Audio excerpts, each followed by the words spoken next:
Hey guys, Chill Chaos here, and today I'm going to show you how to make a cannon in Little Big Planet. And right now, as you can see, here's a cannon that I'd made beforehand, and it's pretty much just a basic cannon. It's nothing too big, nothing too small. Anything you make obviously would look a lot nicer, but this is just the basics of how to make one. Okay, and as you can see, we're surrounded by the dark matter. I'll explain that later why. Okay, so let's move over and find some room to make it. Okay, you're gonna open up, and the first thing you want to do is grab actually the dark matter. The dark matter the reason behind that is the explosive cannonball cannot destroy the dark matter, which is a great benefit when you think about it, because if you're trying to set up a whole set and you have dark matter there, nothing's gonna get destroyed. Your worst thing is having a set destroyed by your own creations. Okay, now that that's made, we can get started with the cannon of the actual cannon, the gun part. So we're going to open up the block menu, and I suggest getting a stone, and we'll take the cylinder shape, not the cylinder, yeah, the cylinder shape thing, and we're going to set that up. You can make it a 3, 2, or 1er. For this video purpose, I think we're going to go with a 1er on it, but if you want to make it a 3er and make it a larger cannon, your choice. No one's stopping you. So we're going to set the 1er, and we're going to find a spot that we want. Right there seems good, and we're going to set that there. We're then going to make the barrel of the cannon a little bit wider. We're going to click it and bring it straight down. And right there, that looks like a cannon base part thing. Okay, so now that we have that, we're going to actually want to make a bottom for it. And the first thing we're going to do is, I would select a triangle. It's the easiest way to go around it. If you want to make something more creative, by all means go ahead, but a triangle works well for this. Okay, so we're going to take the poppet, and we're going to separate that a little bit, because what we want to do is actually add another latch to it. A latch, that way we can hook up the motor bolt to it, which we're going to need later on. So you're going to want to make it a 1er, a little small thing, and you're going to want to drag it simply across so you can just make a latch that you can attach. So we're going to go back to the poppet menu, we're going to shrink that a little bit, and we're going to want to glue it on and leave some room so we can move it over the triangle and then attach it. So as you can see right there, you have the whole kind of thing. It's not as straight as we would want. You can worry about that later, but for now, for the video's purpose, it's fine. So then you're going to move it over. You're not going to glue it, you're just going to simply move it over. You're then going to go to the tool bag and grab a motor bolt. And you're going to want to click that right on and wait for the click noise. Okay, perfect. As you can see, it actually works, which is something that is pretty good. Let's make sure everything's that I just did, that you understand it all. You're just going to simply make a latch on the actual cannon, and you're going to hover it over, and then lock it down with the motor bolt. Never glue anything down except for the latch onto the cannon part, not the actual base. And that's how you're going to be able to do that. Okay, so right now what we're going to do is we're going to actually get a switch, and we're going to want a 3-way switch. That way it has a left, right, and middle function, middle being stop. You're going to set it down over there, and you're just simply going to glue it to the ground. Just like that. Okay, now we're going to take that poppet, and we're going to stick it to the motor bolt. That way we can control all aspects of everything that's going on. Just like that. Okay, good. Now, as you can see, if we were to set the switch to the direction setting, it goes up, down, and it stops. So make sure it's set to the direction setting in the tweak menu, and you'll get the desired effect that you need. Okay, that's good. Now the next thing you want to do is to have the cannon shoot actual bullets.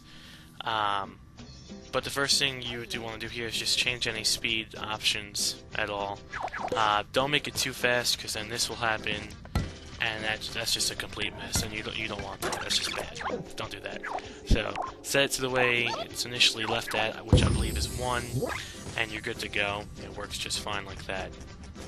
Okay, now next thing what I was talking about is you're going to need to get something called an emitter, which is in the tool bag. What an emitter does actually, it makes items spawn that you can use in your level, whether it be clouds or parachutes or bombs, for example, for the cannon. So you're going to want to stick the emitter on, and you're going to want to go into it. Here's a closer look of it. And go to your poppet, and you're going to want to tweak it. And you see that little ball option that's right there. You're going to move over to the explosive ball, not the regular TNT box, but the actual explosive ball. And when you set it, you're going to want to set it directly in front of it. You can make it smaller or larger, but directly in front. You don't want it going up or down for now, because we can actually control up or down. So as you can see right there, it just comes directly out. That's why we're going to have to add a switch to it later on, so we don't kill ourselves or our level or anything we're trying to do. So you want to pause it for now, go back into the emitter, the tweak, and mainly change the velocity. You can change the other settings down on the bottom for the timing, but you really don't need to do that for now. So you can mainly just change the velocity and set it up to a good speed. Doesn't have to be overpowered, but doesn't have to be weak either. And you can see that's how it's going to shoot out, which is pretty good.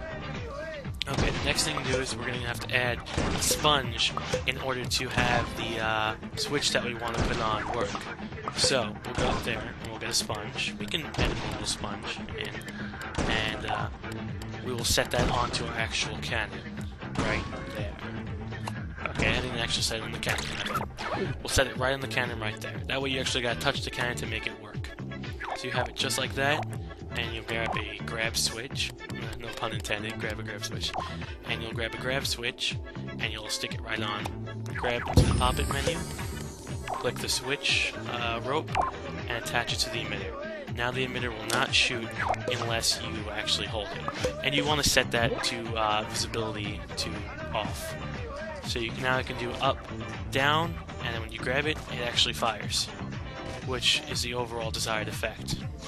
Okay, but we're not done just yet now, are we? Okay. What you want to probably do is add a camera so they can actually see what they're shooting at. So the first thing you do is you're going to go back into the tools and grab a camera. Okay, you're just going to put that right over the base of the cannon for the most part. That way when they enter the zone, they're probably by the cannon and they can see what's going on. You're then going to go into the pop-it menu and tweak the camera. Okay, angle and zoom, this is what you want the player to see, so you can set it to what you want them to see. And zone is where they have to be in order for the camera effect to take place. So we'll set it right there. And as you can see, if we pop back into the stance mode, just regular standing, you can see how the camera changes when we're close to it. Okay, and that way you can actually see what you're shooting at and everything. You'll get a better camera angle when you're actually doing it, but for now this is fine. So you can actually see as it goes up, and we can fire it up into the air and such. Okay, that's mainly it for this. We can add a couple of stickers if you want, which is always a good idea. That way it actually looks like a real cannon. Mainly go with the black. I mean, I don't really see any cannons that are any other color these days. Maybe a brown if you want, or anything that really matches your level design. So I'm going to put a simple black color on it. Make sure it's all colored up. That way it looks like a real cannon and everything. But if you have any comments or questions on how to make this, or something you don't understand, feel free to leave a comment, let me know. Something's confusing you, let me know. If you have any suggestions for other videos, why not post something that you would like to see made. I'm currently not going to be able to make a pod racer video because it seems like I deleted that level and I'd actually have to make one from scratch, but that seems very complicated to record me doing it because there's a lot of ins and outs of it. Maybe later on. So that's it, how to make a cannon. Subscribe, that'd be great, and I hope to see you guys in the future with more videos. Alright guys, take care.